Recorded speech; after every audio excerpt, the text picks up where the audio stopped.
Okay, so anyone prepping for the UPSC knows it's like drinking from a fire hose, right? So much info all the time. Absolutely. So today we're going to zoom in, give you that clear, focused lens on a sector that is so crucial to how India's economy is going to play out: tourism. And we've gone deep into this in-depth analysis by the Hindustan Times to really pull out those insights that matter most for you: the economic muscle, the roadblocks we got to get past, and how to make this whole thing actually sustainable. Think of this as your cheat sheet for both mains and prelims. Exactly. And this isn't just, a casual chat about vacations and sightseeing. This is really a deep dive into how the gears of India's economy and policies all mesh together. It hits those key areas you got to know for UPSC, from economic growth and managing the environment to bringing everyone on board, even how other countries are doing it right. Right. So where do we start unpacking all of this? Let's start with the economic power. Yeah. Just the raw numbers. Yeah. 2022, almost $200 billion pumped into India's GDP by tourism. And by 2028, it's projected to be over $500 billion. Huge. So what does that actually mean for the bigger picture? Right. So the real story isn't just that initial cash injection. It's the ripple effect. Yeah. You spend a rupee on a hotel or a tour, that rupee keeps moving, right? It supports transport, food suppliers, the local craftspeople, all those interconnected businesses. That's where tourism becomes this engine driving the whole economy. And it's creating jobs. I mean, a lot of jobs. We're talking 53 million projected by 2029. That's right.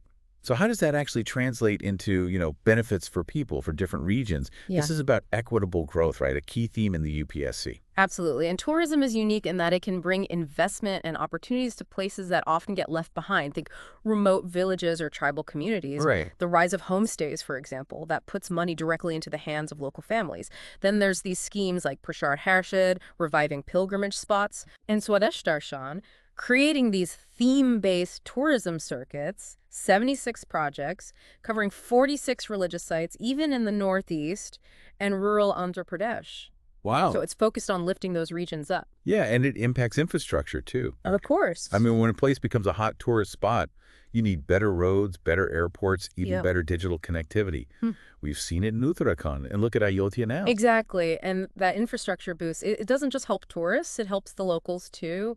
Better access to services, more economic opportunities. It's a win-win. What's really exciting is the innovation we're seeing in tourism, especially in Tier 2 and Tier 3 cities. Yeah. Technology connecting travelers with these authentic rural experiences, like on Villatail, or making highway travel smoother with things like Highway Delete. It's really leveling the playing field, isn't it? Making it easier for smaller entrepreneurs to get in the game and letting these niche types of tourism blossom, catering to all sorts of interests. It's a dynamic space, one that's worth keeping an eye on, especially for understanding those evolving economic trends. And this all seems to tie in with the Sustainable Development Goals, which you'll see a lot in your studies. Yeah. When tourism is done right, it can really help reduce poverty, empower women in hospitality, and protect our environment, especially with the rise of ecotourism and this thing called conscious luxury. Oh, conscious luxury, yeah. What does that mean? It's like luxury travel, but with a conscience. Right. It's eco-friendly places to stay, food that's local and organic, supporting local communities and artisans, and minimizing environmental impact. And that 20.4% growth in domestic tourist spending in 2022, that shows people are into this greener way of traveling. Yeah. And let's not forget, tourism is a pretty resilient sector. Remember, after the pandemic, while international travel was in a slump, domestic tourism really took off. Yeah. The rise of wellness tourism, yoga retreats in Kerala, that hotel boom in Ayodhya, it all shows how adaptable the sector can be. It's true. That strong domestic demand really helped cushion the blow. But it also highlights where we need to step up our game, especially when it comes to attracting those international visitors. And that brings us to the challenges, that sluggish recovery of inbound tourism. Despite travel picking up globally, India's not seeing that same boom in international arrivals. Why is that? Well, there's a few things at play. Yeah. Lingering worries about health safety after the pandemic, our visa process can be pretty complex, and maybe our branding just isn't hitting the mark. Right. The Hindustan Times analysis actually points out this worrying trend. India's medical value tourism took a big hit, down 43% in late 2024. Compared to places like Qatar, Dubai, Vietnam, they're bouncing back strong. So it seems we might be losing out to countries that are seen as easier to get to or safer for medical tourism. Right. And even when tourists get here, their experience really depends on the quality of infrastructure and how ready the destination is. It seems we still have a long way to go to make things smooth and enjoyable for them. Absolutely. Weak infrastructure is a major hurdle. And that includes everything from bad roads and sanitation to a lack of basic things tourists need, like information centers, signs in multiple languages, you name it. Yeah. The numbers are telling. Only 48,775 units registered under NIDHI, that's the National Integrated Database of Hospitality Industry, and just 11,220 establishments with SciFi certification, that's the System for Assessment, Awareness, and Training for Hospitality Industry. Okay. It shows those gaps in infrastructure and service quality, especially in rural areas, coastal regions, and the Northeast. Then there's the whole thing about global visibility and branding. Incredible India was a good campaign, but it feels like it's lost its momentum. Meanwhile, countries like Georgia, Azerbaijan, Kazakhstan, they've really captured people's attention with dynamic online marketing and hosting big international events. It really shows how important it is to tell a compelling story about India as a tourist destination, and to tell it consistently. Yeah. We need to move beyond just catchy slogans and really showcase those unique experiences India offers. And we got to be proactive in addressing those concerns about safety, accessibility, and the overall quality of the experience. And there's a really concerning challenge: environmental degradation and over-tourism in those ecologically sensitive areas. We keep hearing about water shortages and waste management problems in popular hill stations and pilgrimage sites. Yeah. Places like Manali, Shimla, Joshihofen is a reminder that unchecked tourism can have serious consequences. And this links directly to those environmental governance aspects of your UPSC prep. This needs urgent attention. We need to assess how much tourism these fragile ecosystems can actually handle and enforce those regulations strictly. The National Strategy for Sustainable Tourism is a good policy on paper, but it's not being implemented consistently on the ground. We need to turn policy into action. Like, literally figure out how many tourists can visit these places sustainably. Right, because just getting more tourists without thinking about the environmental impact is not a good strategy. Exactly. And it sounds like we need our existing initiatives to work together better. Absolutely. Bringing Swadesh Darshan 2.0 and the NSST together is crucial. That way, our tourism development aligns with eco-friendly practices, builds resilience against climate change, and benefits local communities. And that ties in with India's goals for the SDGs and G20. Yeah. And in all those successful sustainable tourism models we've looked at, empowering local communities seems to be key. It's a constant theme, isn't it? Yeah. We need to make community-based and rural experiential tourism a priority. That means targeted training programs, support for small businesses, and letting local communities have a say in how things are run. Encouraging homestays, agro-tourism, showcasing local crafts. It all helps. It takes the pressure off those crowded cities and directly benefits local economies.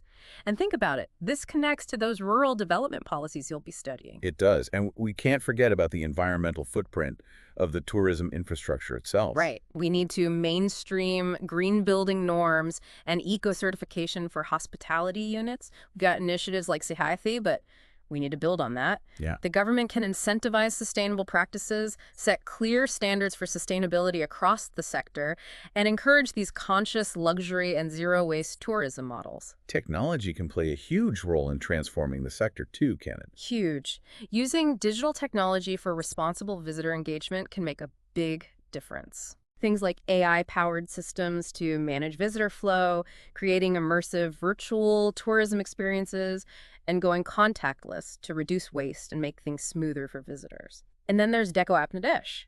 Expanding that into a full-fledged digital ecosystem has so much potential. India's got such a long coastline and all those islands, so sustainable marine tourism models are crucial too. It's all connected to our blue economy initiatives. Absolutely. We have to create sustainable coastal and island tourism models that focus on protecting fragile zones, coral reefs, and implementing plastic-free zones. And we need to regulate cruise tourism carefully. Integrating these efforts with our blue economy policies and going zero waste on our islands is really important. In the end, a sustainable tourism sector needs a skilled and knowledgeable workforce. So true. That's why institutionalizing sustainability training in tourism skill development missions is crucial. We need to integrate sustainability into existing courses and partner with specialized training institutes. That way, we'll have a workforce that's ready to support a sustainable tourism industry at all levels. And linking this with the destination-based skill development program will make the training even more relevant to different regions. So to sum up our deep dive, tourism is a major economic driver for India, with tons of potential for growth. But there are some big challenges too, like we need to boost inbound tourism and really improve our infrastructure. But if we learn from those global leaders in sustainable tourism, implement those targeted strategies for managing destinations well, involve local communities, adopt green practices, and use technology wisely, India can create a really thriving and sustainable tourism sector. And for you as a UPSC aspirant, understanding all of this is crucial. It's not just about tourism, it's about how economic development, cultural heritage, and environmental sustainability all come together.